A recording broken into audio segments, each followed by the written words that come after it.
Hello, everyone. Welcome to Kinda Creepy, the Christmas show. Hey. Yay. I'm Jason Emmett. I'm Casey Masterpiece. And I'm Twisted Kid Matt. And this is our Christmas theme episode. Everything we're going to talk about today will have some kind of ties to the holiday in a weird way. Even though you're not going to know that from my clip at first, we'll bring it back around in the end. Hey, I'm going to start real quick by just giving a shout out to everybody that has hit subscribe. We really, really appreciate it. If you have not, please do so. We'll talk about it here again at the end, but I don't want to babble on. We want to get into the show because that's what you guys want to see. For those of you who might be new here, each week we each bring a paranormal clip. We play the clip, we talk about the clip, and then we go into our spooky scary time story of the week. This week, it just so happens that my clip and the spooky scary time sort of play well together. And that's how the Christmas theme will tie back in. Yeah. I'm going to tell you a little bit about my clip first. So this week, my clip might be one of the most convincing pieces of paranormal footage that I personally have ever seen. To me, this is some of the most believable stuff I've ever witnessed. But before we go any further, I need to ask you guys if you know what Bothies are. You probably do because I've told you. I do. We've been, we have off-air chat every once in a while. Yeah, we do. Yeah, you told me about a Bothy, but I don't think any of us a reminder. Yeah, I don't think any of us knew what they were before this, right? Yeah. So a Bothy in Scotland and various parts of the UK, they have these cottages called Bothies. They're basically places that hikers or campers can access in remote areas to use as free shelter. They're usually like old hunting cabins or lodges that aren't used anymore. And they kind of, I guess when you're hiking out in like the moorlands and stuff, it's a real popular thing to do, but people sometimes get real far out there. And so they give them, I think there's a lot of weather conditions out there. So they like to give them a shelter that they can stay in. So my clip this week is from White Lagan Bothy. You can watch, there's a video out there. There's actually a couple of videos of this Bothy out there. I only brought one. You can watch the video by Happy Hippie Wild Living, which is on YouTube. It's on the YouTube channel. If you would like to go to Happy Hippie Wild Living, you can watch his video. He was there as well. But I didn't bring that one. He's a travel vlogger who stayed there and captured knocking on the door with he would go out and no one was there. He had creepy footsteps and they're very compelling, like you hear in all this stuff. I want to be clear that he is not a paranormal investigator. In fact, most of the videos you find from White Lagan Bothy are not paranormal investigators. Almost all of them you will find are people who do travel or like hiking vlogs. That's what they do. So none of their videos are paranormal except for that one, which is bizarre. He actually claims that he doesn't believe in the paranormal if you watch his video. But I then came across this one.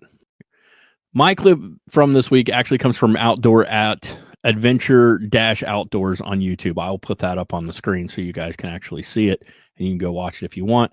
Again, not a paranormal channel, but a travel vlog. They venture out to White Lagan Bothy, and let's just go ahead and start rolling the clip. I want to keep in mind they have a larger version of this video on their channel. I cut some of this for time, and don't worry, there will be sound. Yeah. But I don't know if you guys haven't seen this. Let me know your thoughts, because to me, this is some of the most convincing paranormal stuff I've ever seen. Just their reactions, it's just the key. So we're in the Bothy. There's nobody else here. I'll give you a quick tour. Got a little kitchen area here with great views over the hills.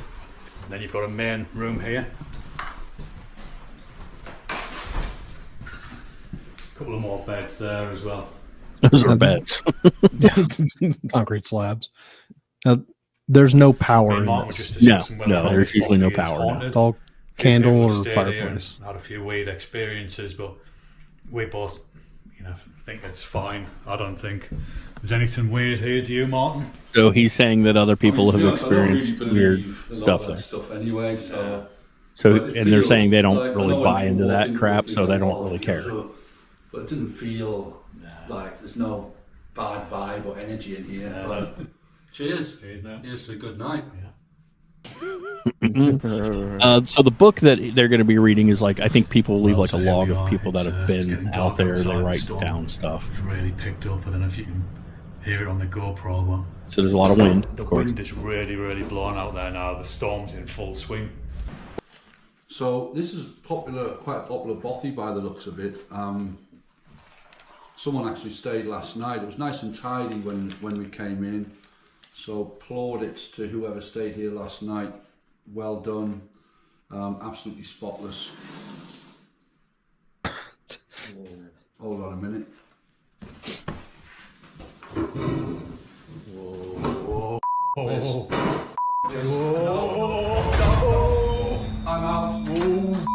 I'm out. I'm out. I'm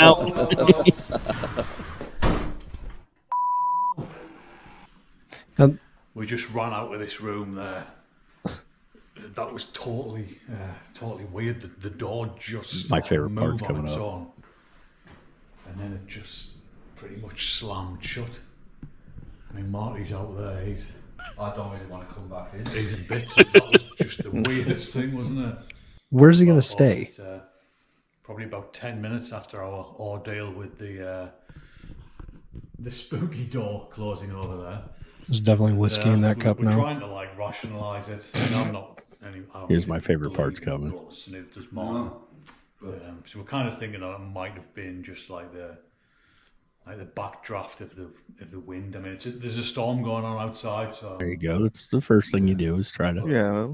Create some logic. The wind, but it's the only when the wind's blowing that strong outside, and there's no. It's the only rational explanation, even though.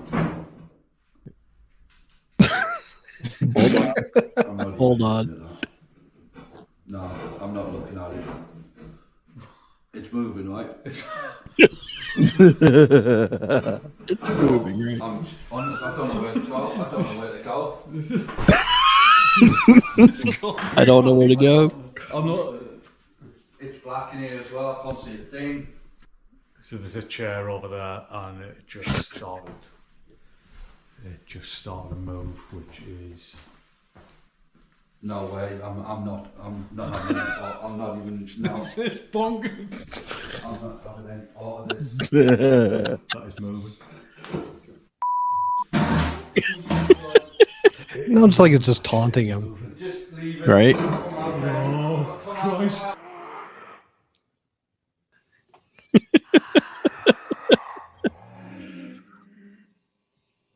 Oh boy. Mm-hmm. I'm gonna drink some more wine, I think. That's how they get through the night. No, that's poltergeist shit. All that's poltergeist stuff. That's not ghosty. That's evil spirit stuff. Anyway, that's really it. What gets me so much is you will not ever convince me, unless he comes out and admits it, that guy is not legitimately, like, He's freaked out. if it's fake, they pulled it on him.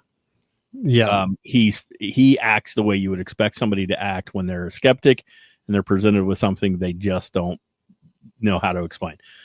The thing that I want to tell you is I watched multiple clips from people that stayed at this Bothy and had similar experiences to one degree or another.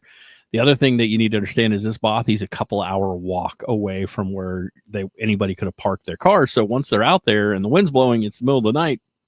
Where are you gonna go? That's, I think, when you guys said that. Where's it gonna go? I was like, yeah, he's like, I'm not staying here. Well, where are you going to stay then? Because there's literally nothing else.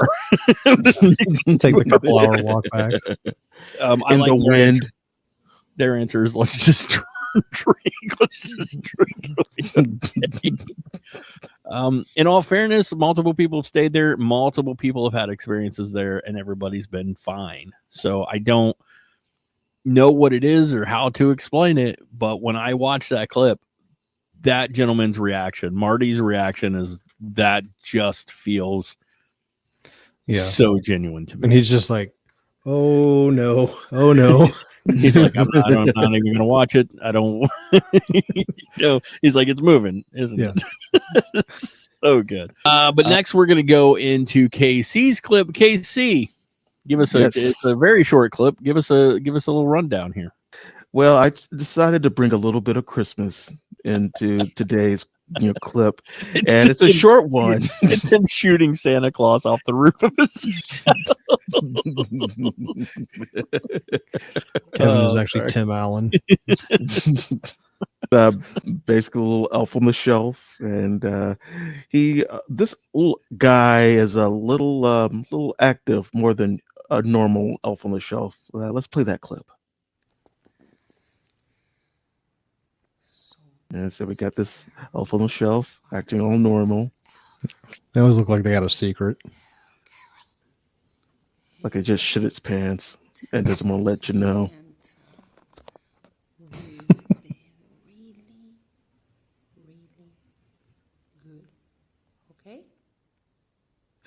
Okay. I have so many questions. Hold up. We're going to slow-mo it. Okay. Interesting. And again. All right. I have this instantly. I want to call bullshit for numerous reasons, but I have one issue with that. Okay. First is, why is she filming this thing? And do you notice like the camera goes from shaky till she finally gets it nice and steady, and that's when the eyes move? That all seems suspicious. My problem is those damn eyes. That doesn't, again, I got Kevin's eyes to glow red in one of the videos. So it is conceivable. Or did he? Or maybe that was real. Yeah. So it's conceivable that there's some editing trick, but if you, I don't know. First, what do you guys think before we do? I think we have a little breakdown of it, but why don't we get your guys' thoughts of just the general first? Well, I just had really bad pink eye, and that's why my eyes kind of appeared red. Yeah, this is fine. He's not even. I'm seeing the doctor, Yeah, just really bad hygiene practices led him to that. Yeah. I meant like, what do you think of the video? So for the elf on the shelf, I think they're just a creepy way to get kids used to being monitored at all times by birds and drones and whatnot. Birds aren't real. Birds, they work for the bourgeoisie. But as far as the eyes moving on it, those are creepy little bastards anyway. So I wouldn't be surprised if one of them actually did kind of come to life, kind of a Christmas Toy Story version. I think that'd probably be what it is. Let's play a little. Go ahead.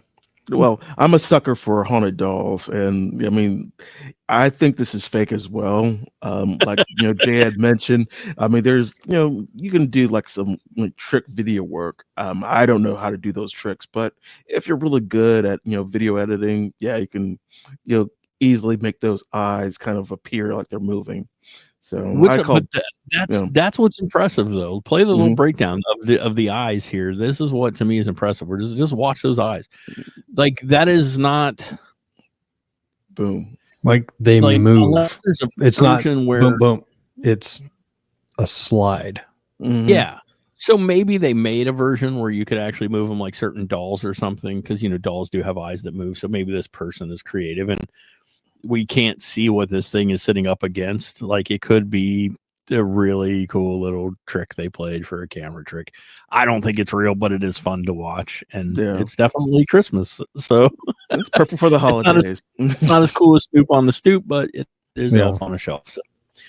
Man. Wouldn't it be cool if one I saw today? It's a blunt, The Snoop one just lights up a blunt. He's like, schnizzle. Yeah, I saw one today that was oh my god, Sherman Helmsley when you're sitting with the cookies. Yeah, it was Sherman Helmsley sitting on Pee Wee Herman shelf. Sherman on a Herman. So all right, what you got for us? So this entire episode was kind of my idea, and I had probably the hardest time finding an actual clip that was Christmas related. And in all fairness, my clip technically is not Christmas related. So, but the spirit of Christmas. There will be reasons, but in all fairness. So I didn't really go looking for Christmas clip. Things just sort of worked out in my benefit. So but I'm very curious. Yeah. So for mine, I actually found a family celebrating Christmas with fireworks, as you sometimes do. Sure. Yeah. It's America. This was not America, though. That's the thing. Mind. This is not America. I'm not entirely sure where it is, but they are speaking, I believe, Spanish.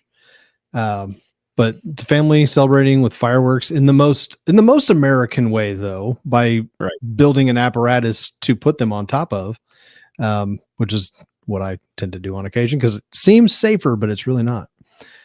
They put some fireworks on top of a ladder, and that is going to be kind of. I do have a breakdown as well for this one, and that I'm going to be pointing to that in a little bit here.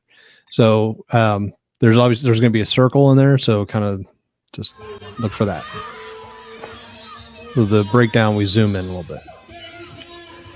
Right. Oh, I saw something. Yep. And it continues for a little bit. So I'll go ahead and play that again. All right. Attempt to. Because from what I see, it could just be a person or even it looks like a person running across. Yeah. But now it's very pale and thin looking from what I could see. Yeah. And what definitely didn't look like an animal even from that. Yeah. So the breakdown, it's zoomed in. I'm going to get your opinion on it after that.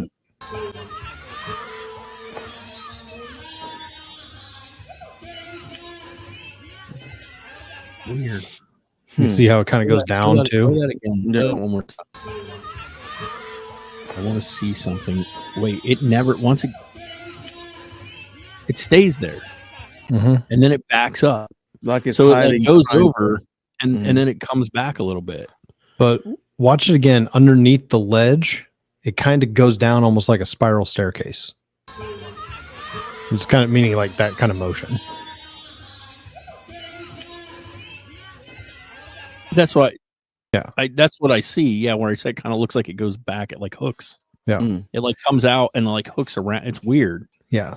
So I'll go back to the first clip, and go from the ladder. All right. So the firework is going, and then it stops. So this is what is leading me to believe it's not kind of some kind of like reflection or anything. I was going to say it could be a lens flare or something.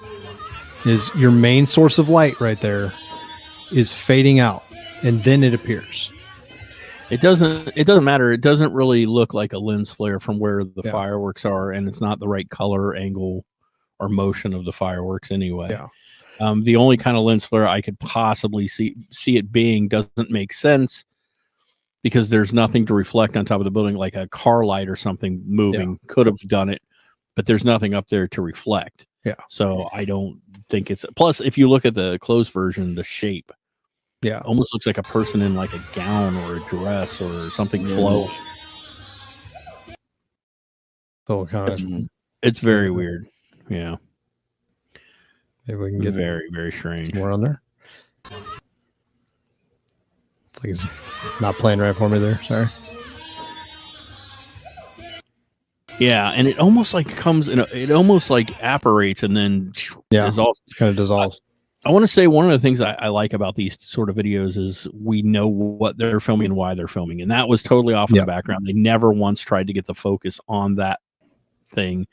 Yeah. And why they were filming to begin with makes sense. You know? Yeah. So, and this is one of those rare cases where I actually have a little bit more background on the actual video and the person who posted it and everything. The person who posted it is actually like a beauty vlogger. Like she had a lot of videos on her page. That was the only one that was like even remotely paranormal at all. It's got the most views on her entire page. Probably because they were like, what is this? They didn't know what it was. They weren't setting out to film that. It was just a clip of a longer video.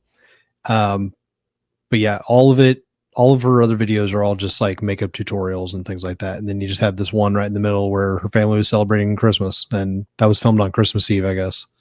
I forget what year it was, but it was probably, I think it was like last year. It was a fairly recent video.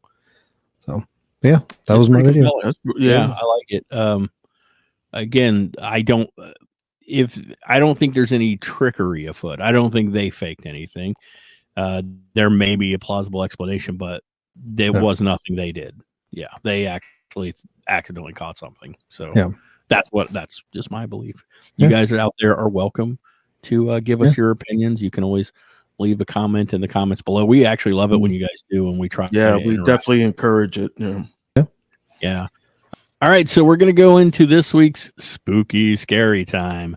And this is where I get to bring it all back around, because in doing my research for my clip this week, I discovered a really cool story that I'm really excited to tell you guys. So since the clip was at a Bothy, I wanted to tell the story of a haunted Bothy, or maybe two. I'm going to tell one real quick story, but then we're going to get into the main story. So one of these Bothies is known as the Ben Alder Cottage. Sits beneath the shadow of the Ben Alder Mountain, which is why it's called that. It was last officially inhabited. So this particular Bothy was inhabited back in like 1918. So that's where we were saying earlier, Bothies are usually like lodges or buildings, whatever, that at one time somebody might have lived in, but they just don't anymore. So this particular one sits 8 miles away from anything even resembling civilization. And the stories of its dark past only lead to the horror behind the whole thing. So legend has it that the first residents of the home was a servant named McCook, and that he hanged himself one night in the back room of the cottage. There's also the tale of a woman and her baby who took refuge in the cottage during a freak storm. Trapped inside for several days, the mother went insane and eventually gave in to hunger and ate the baby. Damn. And she All right. Yay, Scotland. All right. Yeah, she then fled out into the moorland, where eventually she would disappear and no one would ever see her again.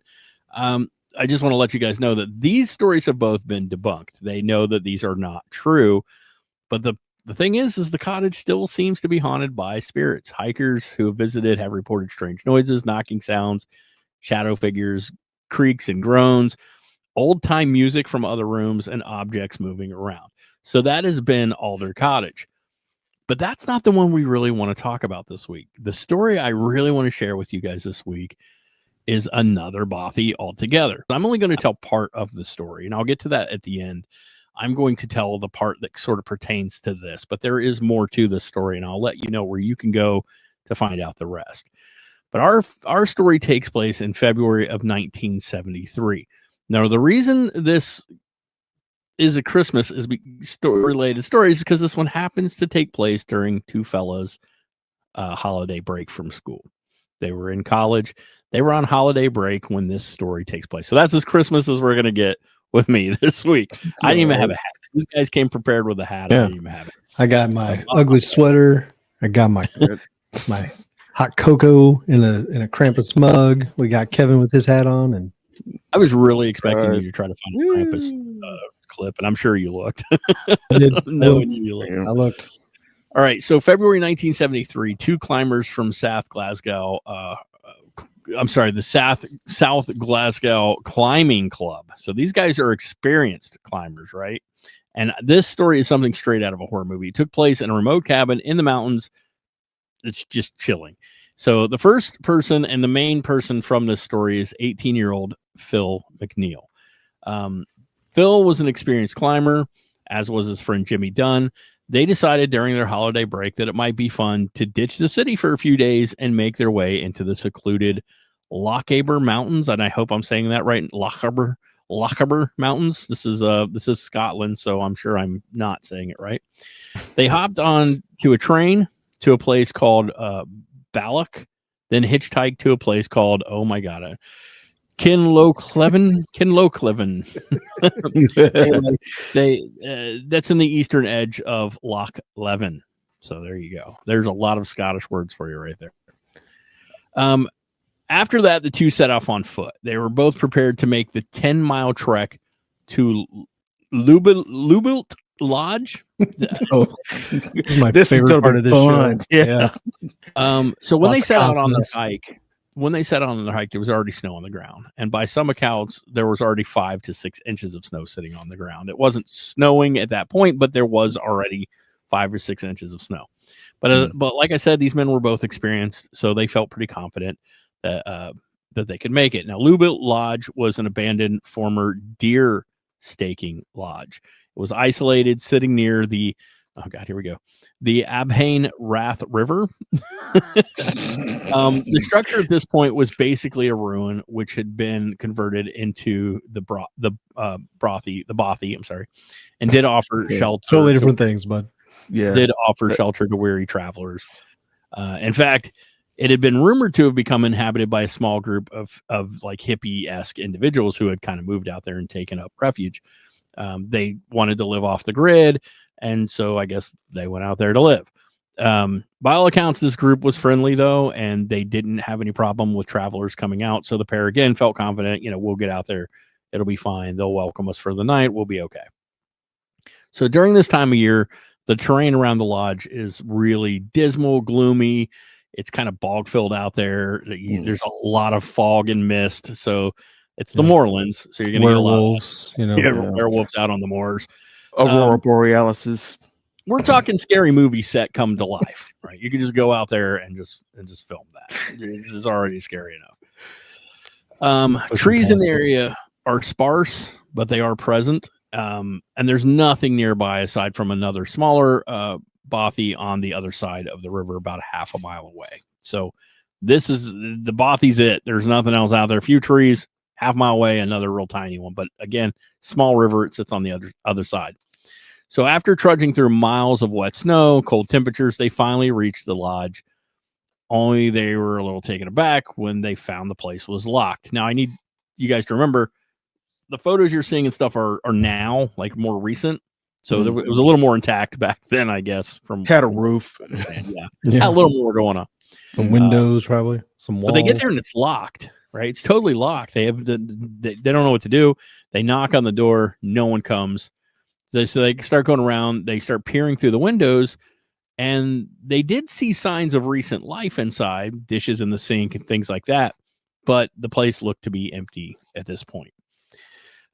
So Phil and Jimmy decide that maybe the people staying there just left. Maybe they went to get provisions or might be out running an errand of some kind.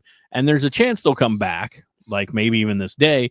So they decide, we're just going to go out. We're going to do a little exploring. We're going to leave our rucksacks near the building. We're just going to go hike for an hour or so. So they do that. They go out, they hike for a little bit, kind of look at the surroundings. They come back, and it's getting a little late at this point. At this point, I think they said it was somewhere a little after 9 p.m.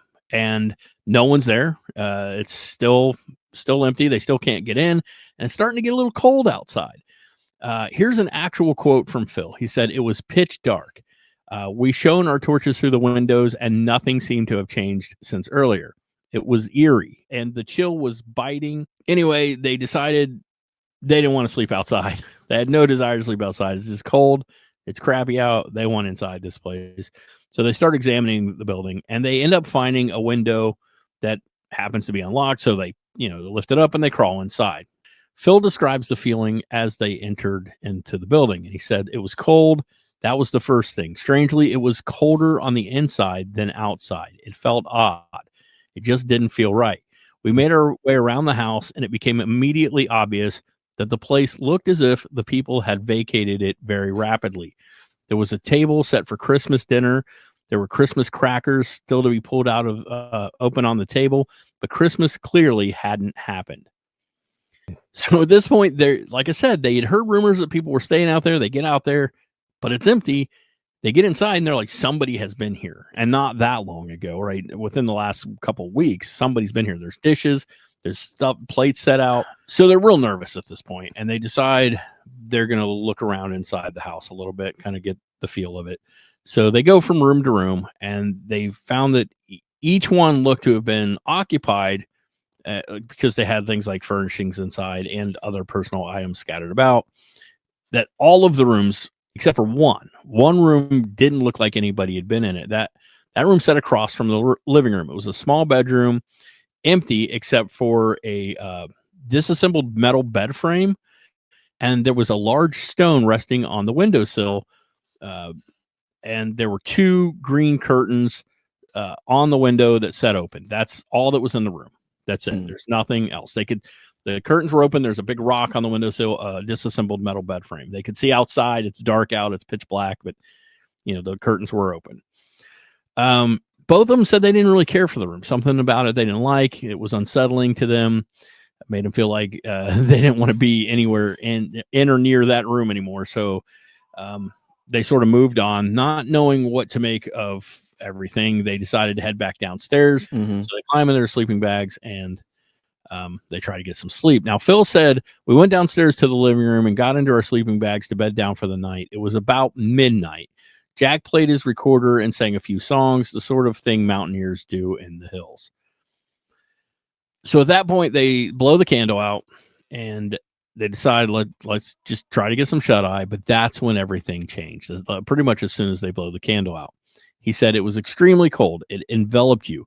We blew our candles out. It was black in there. Like, you really can't understand what black actually is. You can wave your fingers in front of your face and you will not see them.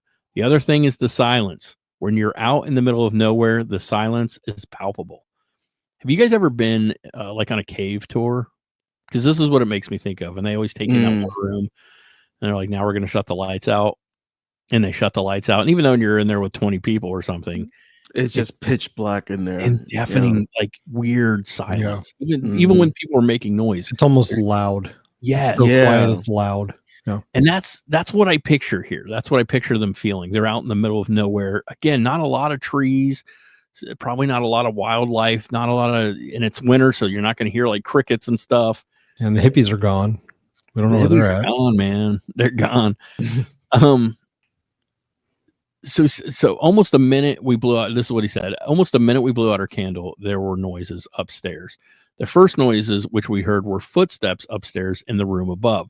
The second noise we heard was the dismantled metal bed frame being pulled away from the wall, and it sounded as though it was being put together. And then a little later, somebody putting together an IKEA bed in another room. Right. He said, and then a little later, the third noise we heard was the boulder on the window ledge being rolled around the floor. First off, why was there a boulder in the room? No one knows. It's just there. So it's they specifically to roll around in the room at night when they blow the candle out. Yeah. They hear footsteps. They hear what sounds like the bed and maybe being put back together. Then they hear the rock being rolled around the floor. First off, okay. Let me ask you this real quick. Have either of you put together a bed frame? Probably yes. Yeah. Yeah. So you're basically what they're describing is a ghost swearing in the other room because bed frames are notoriously a pain in the ass. I don't think it's discussing ghosts. I think it's just, anyway, he said then suddenly everything just stopped. Now, according to Phil, suddenly the place went absolutely dead silent, completely dead silent. They were scared, but they're also pretty exhausted at this point. And like I said, they didn't really have anywhere to go. They thought that maybe it's an animal that we're hearing and we're just attributing these scary sounds. Maybe something got in upstairs, or maybe it's just the wind. I'm sure those are things they tried to tell themselves. I think that's things all of us would try to tell ourselves when we're trying to calm ourselves down. So they're trying to make light of it, and eventually they both sort of drift off because they're tired. I think about that a lot too. If you ever just think, like, if I was like, you're watching a scary movie and somebody falls asleep, you're like, there's no way. But have you ever been so tired that you can't help it? Come on, how many have dropped your phone? Yeah, you just fell asleep. You didn't think you'd fall asleep. You're watching something, and smack yourself in the face or whatever. Right. They finally get you in the nuts when you drop it. No, I don't hold it there. Sit on the couch. Falls down. So they drift off. They can't help it. They're kind of in a half sleep, though. They're not really fully asleep. And then around 4 a.m., everything goes nuts. Suddenly, everything changed. The noises weren't just in the room above. They're in our room. With a violent jolt, the entire living room erupted with the sounds of objects flying around all over the place. We can't see them, of course, because it was completely black. But, including our razor-sharp ice axes and ice hammers, everything was flying around the room in the total darkness. I was absolutely petrified. I go on top of my sleeping bag and I gripped it tightly in a sort of fetus position. Jack was there, feet away from me, and he could hear my heartbeat. I don't know what it would take to hear someone else's heartbeat, but that's a fact. He could hear my heart thumping. I lit a candle only for it to mysteriously launch itself across the room as though somebody had kicked it away from me. Books also went flying off the bookshelves, and we could hear the sound of footsteps coming from the corner of the bedroom upstairs. Then whatever was happening to them seemed to reach a crescendo, and wham, silence once again, slammed into the room. Just boom, all this shit's going crazy, and then just stops, right? And then came more footsteps. They said first they were like shuffling footsteps, then stomping down the stairs, and they're moving right towards the men where they are hunkered down in their sleeping bags. They hear these pounding footsteps coming at them.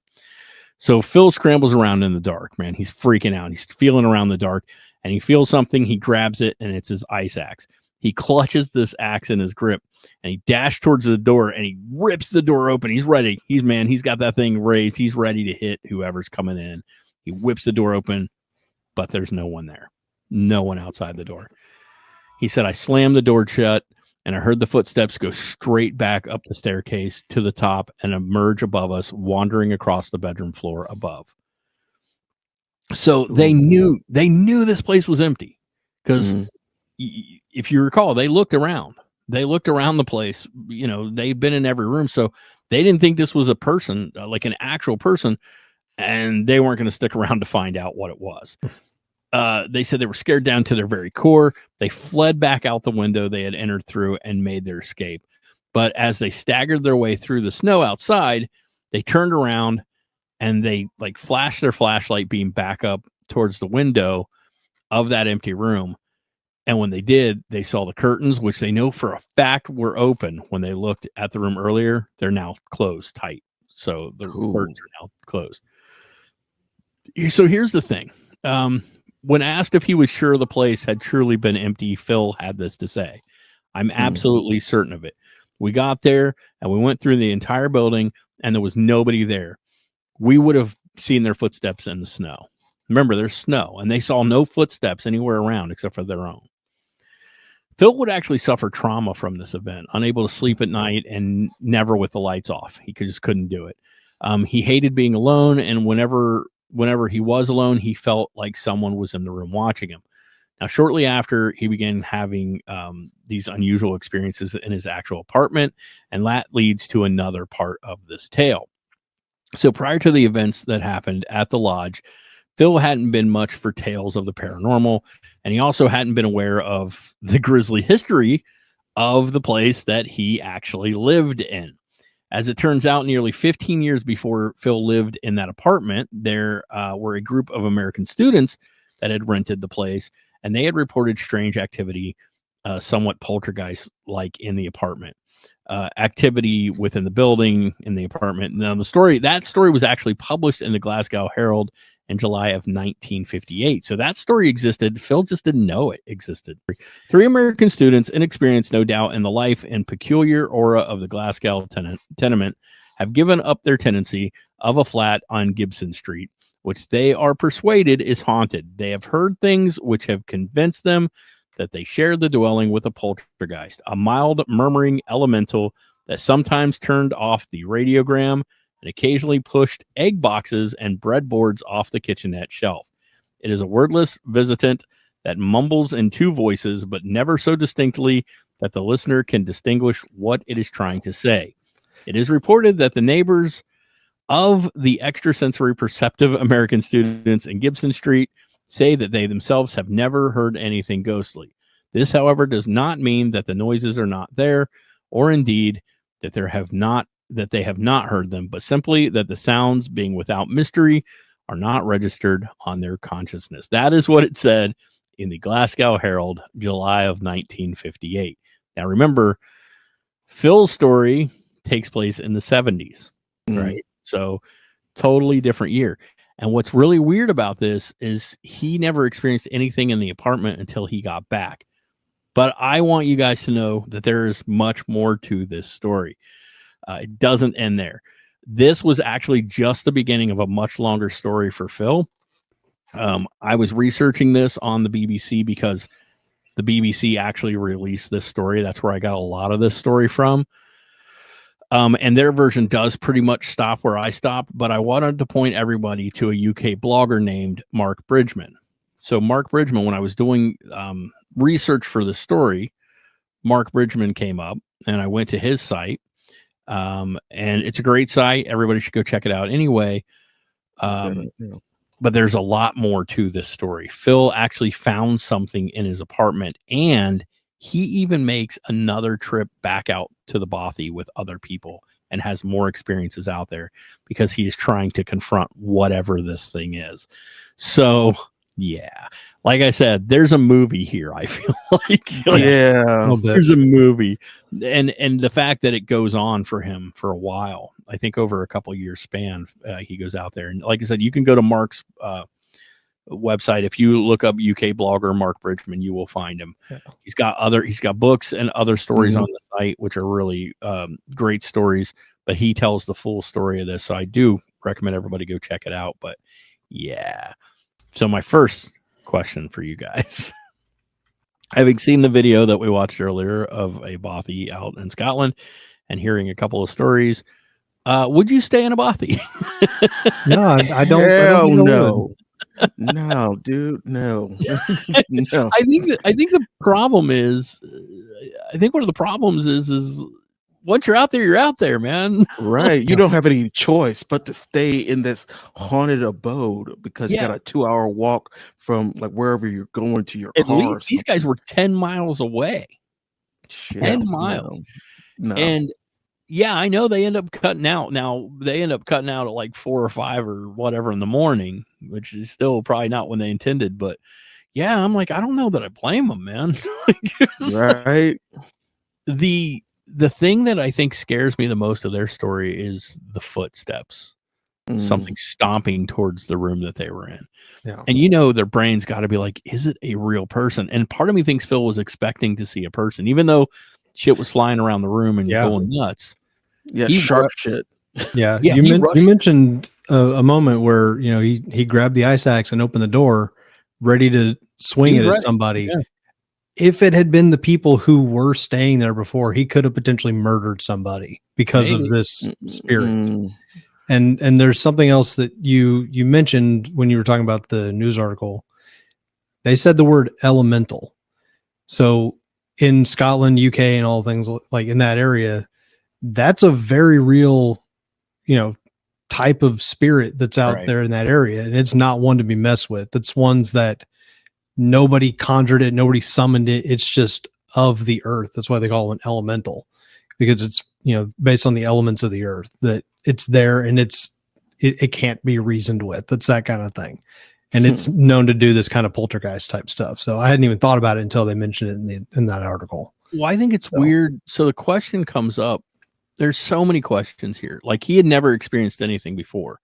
Yeah. So the question is, did he bring something back that stirred up energy in his apartment? Did these guys, and because he was such a skeptic, like, was he such a skeptic that the apartment stuff never really affected him until he had an experience and now he was much more open to it? Or did he take something out with him that started stuff out there? The problem here is who had stayed there before. It looked like they had abruptly left as well, but they'd been staying there for a little while. So there are so many questions that kind of come up here. What I think makes this story really interesting is that it was reported in multiple news outlets, meaning maybe they made this whole thing up, but they did it in such a way that they actually went to the news and told their story. This version I got off the BBC. So this was an actual BBC story. Like I said, we had the Glasgow, the Glasgow Herald reported the stuff about the Americans. Yeah, when I hear this story, though, I think a lot of it, Matt, comes back to what you brought up, werewolves. And of course, my brain instantly goes to American Werewolf in London. And I think of the scenery of the moors in that movie. It's just naturally creepy out there. It's creepy, right? And so now they're out on this little abandoned hunting lodge, right? Out in the middle of the moors, 10 miles away from anything, in the middle of the night. It's cold and there's no power. You have your candles, and your entertainment is apparently your buddy playing his recorder. Yeah. It's like, all right, Aqualung, which come on, dude. Which might be what pissed the ghost off. Could be, yeah. And at the time, that song had probably just come out too, so they probably just played the flute solo from Aqualung. This story, just when I read it, I was like, oh my god, why is somebody not taking this and like make it into a movie? Is perfect for one. And there's so much more to the story, I'm telling you. when I said he finds something in his apartment, he finds a door and finds an item inside the door, and all sorts of stuff keeps going on to the point that, like I said, he makes 2 more trips back out there over the years with other people to try to confront whatever's happening to him, because it ends up kind of affecting his life. So he can't sleep. He's having a difficult time, and he's just trying to get some answers. And all of it sounds like a movie, man. There's a conclusion here. There's like, I think it's a great story, and I think it's a lot of fun. So hope you guys enjoyed it as much as I did. I enjoyed it. Thank you, everyone. Seriously, like, it's been great. We've just had a great time interacting with people on YouTube, and we thank all the subscribers we've been getting. We're kind of shocked because we haven't been at this that long, and we're kind of shocked with the number of subscribers. If you like this stuff and you know somebody, tell them about the channel. That would be great. You can share. Please share with everyone. Let's do some social media stuff really quick so the folks at home know where they can find us. All right. So we are on Facebook, which is a French website. It's very fancy. We're on Facebook. We're Kind of Creepy. We have a group over there. We just share clips, and we share upcoming events and stupid memes, and we have a good time. So come join us, Kind of Creepy, on Facebook. We're on TikTok. Hopefully, we don't know how much longer TikTok will be there. We'll see how that goes. Find a TikTok alternative. But if you're watching on YouTube, it really doesn't matter, because we show the same clips on YouTube. We actually show more on YouTube. So but we're there if you like TikTok. We're on Instagram at KindaCreepyShow. If you want to follow us on the Instant of Grams. I don't really know. I think we play clips over there and stuff as well. So you can go over and check that out. And we're on Bluesky. Bluesky's been great. I hope everybody who's been considering hops on over to Bluesky. It's the better Twitter. It's really cool. We, again, post clips. We post questions. We put questions out. We have a really good time over there. So join us on Bluesky as well.